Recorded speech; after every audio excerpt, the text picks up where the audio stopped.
nga napigilan nitong si Jake Ejercito Estrada na magkaroon ng komento. Hindi man niya pinatukoy kung ito ba ay ang pagkakaaresto ni former President Rodrigo Roa Duterte.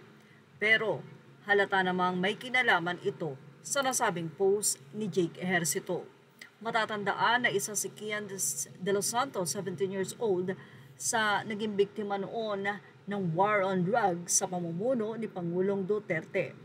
Si Kian ay nagmamakaawa sa mga kapulisan na huwag siyang, alam niyo na, ang kanyang buhay ay huwag alisin sa kanya.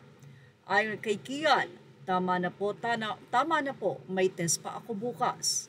Pero ganun pa man ang pagmamakaawa, ay tinodas pa rin ang nasabi nga pong 17 years old na si Kian. Kaya ang mga netizen, lalong-lalo na yung mga nagkaroon ng, kumbaga ay apektado sa nasabi nga pong war on drugs noon, katulad ni Jake Ejercito, sinabi niyang ang mali ay may bayad at ngayon na ang singilan.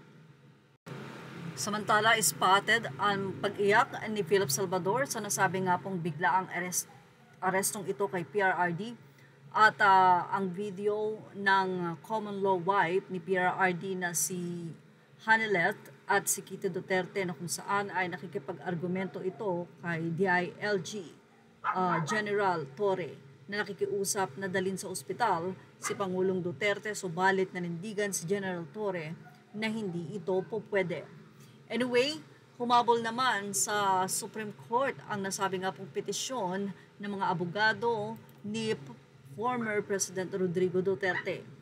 Sa naging update ng post ni E.B. Jugalbot sa kanyang Facebook page, sinabi nitong umabot din sa Supreme Court sina Attorney Vic Rodriguez at Attorney Bobet Torion to file the petition for certiorari and prohibition on PRRD's arrest warrant from the ICC officially filed.